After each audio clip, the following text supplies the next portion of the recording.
Vamos então continuar a nossa unidade verificando possíveis simulações que podem ser interessantes para a gente analisar o comportamento de algoritmos que a gente já viu. Então, só para a gente não ficar também muito perdido, falar, por que é que eu vou ficar simulando esses dados e etc. Percebam que a grande vantagem da gente fazer o que a gente fez nesse início da unidade 5, ou seja, criar um conjunto de dados que a gente saiba quais são as características efetivamente presentes nesse conjunto, e depois tentar usar algoritmos para ver se eles conseguem capturar o que está dentro dos conjuntos de dados, nos dá uma boa forma de entender e interpretar na prática quando um tipo de algoritmo é mais adequado do que o outro. Né? Então a gente viu, por exemplo, que para esse caso de um conjunto de dados muito simples, onde tem só um atributo que está relacionado com a classe, todos os algoritmos que nós vimos até hoje acabaram tendo um resultado de classificação muito parecido, né?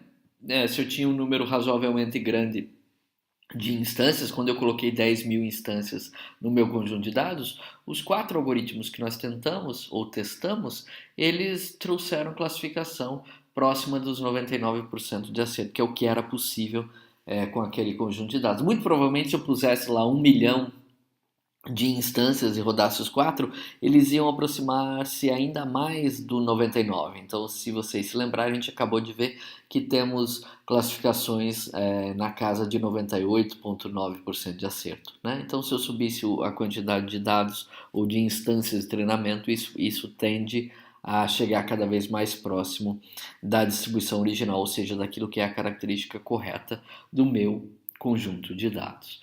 Bom, se eu naquela situação então que a gente acabou de ver, vocês poderiam perguntar, então, Estevam, qual seria o mais adequado? E a gente podia responder essa pergunta de algumas maneiras diferentes, dependendo do ponto de vista ou do objetivo que a gente tem quando está realizando a tarefa. Se vocês perceberem, a árvore de decisão criada pelo C4.5, ela foi uma árvore de decisão curta, não é? E que tinha apenas um nó e que acertava esses 98,9% na classificação. A árvore do ID3 foi uma árvore bem mais longa e que também acertava a mesma coisa. Então, entre esses dois, eu diria que a árvore do C4.5 pode ser mais interessante se eu estiver preocupado em construir apenas um classificador e que não precisa me explicar muito sobre todas as variáveis do problema, mas eu quero saber quais são as variáveis ou qual é o comportamento ou relacionamento entre as variáveis que realmente contribuem com a classe. Então, quando ele montou aquela árvore pequenininha, dizendo que o atributo 1 é que definia o valor da classe, ele me explicou. Então, a árvore de decisão do C4.5, ela me explica que para esse conjunto de dados só o atributo 1 tem relevância, né? E a árvore do ID4, ID3, desculpe, acaba sendo mais longa e pode trazer, na verdade, coisas que não são tão interessantes. Por outro lado, quando eu rodei o Naive Bayes, eu também tive o mesmo desempenho, mas eu não tive uma explicação. Então, se a minha ideia é só ter taxa de classificação e acertar ou errar, ou acertar bastante, o Naive Bayes ele acertou os 98,9 de classificação que eu tinha.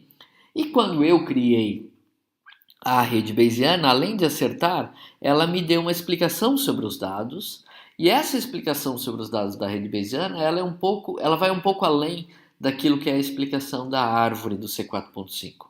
Então, a árvore do C4.5 ela só me explica o relacionamento das variáveis que estão diretamente ligadas à classe, né? Então, que eu coloquei na própria árvore para definir a classificação. A rede Bayesiana, ela monta a rede inteira, considerando todas as variáveis do problema e mostrando interações ou relacionamentos que as variáveis podem ter, independente se elas estão relacionadas com a classe ou não. Então, quando você olha para a rede Bayesiana, você tem uma descrição mais geral do conjunto de dados que você está trabalhando, e isso pode ajudar você a entender melhor o problema em questão, certo? Então, talvez fosse essa a análise da diferença desses quatro que a gente acabou de rodar. Bom, vamos criar então agora aqui, eu já estou na tela do Gini, vocês estão vendo, vamos criar uma nova base de dados. Vocês percebem que eu estou com a minha mesma rede Bayesiana que tem cara de um Naive Bayes. certo? E somente esta seta aqui está é, mais escura, vamos dizer assim, as outras estão num cinza claro, o que significa que essa é a única que tem influência. E se eu clicar aqui, vocês vão olhar que na verdade é assim mesmo, ó, a classe é 50% para cada um, o atributo 1 ele tem na sua definição aquilo que a gente tinha visto anteriormente, certo? Zero, na verdade 1% para cá, 99% para lá, 99% aqui, 1% lá, que é o que nós já tínhamos visto, e todos esses outros estão com 50% e 50% sempre, por isso que eles estão cinza. Tá? E eu dizia para vocês até então que na verdade é um conjunto de dados muito simples, porque é só este atributo que influencia na variável classe. Agora vamos imaginar que nós tenhamos uma situação onde a estrutura das variáveis é parecida com o naive Bayes, mas várias outras variáveis, ou todas as outras variáveis, também influenciam na nossa classificação. Tá? Então eu vou dizer que a soma aqui tem que dar 1. Ficou ruim esse, ele ficou com 0 ponto, não sei o que lá. Deixa eu fazer na mão mesmo, então. Vou colocar aqui apagando, eu vou ter 0,1 aqui, 0,99 aqui, 0,01 aqui, e aí a gente está com aquilo que a gente tinha lá, por algum motivo apagou, então eu vou pôr de novo, pronto. E eu vou manter esse padrão aqui para todas as outras, certo? Para tentar ver se a gente consegue simular uma situação em que o meu banco de dados é simples, mas eu tenho vários atributos influenciando diretamente na classe. Percebam que eu estou colocando, nesse caso aqui, que todas essas minhas variáveis, elas têm a mesma influência na minha classe, certo? Se isso acontecer, ou seja, elas sempre têm 99% de influência na classe que eu estou trabalhando, né? Se isso acontece, significa que, por exemplo, se eu for trabalhar com o Naive Bayes, o Naive Bayes vai considerar esse tipo de coisa, ele vai olhar para os dados que eu estou aqui, todos eles influenciando independentemente a classe, certo?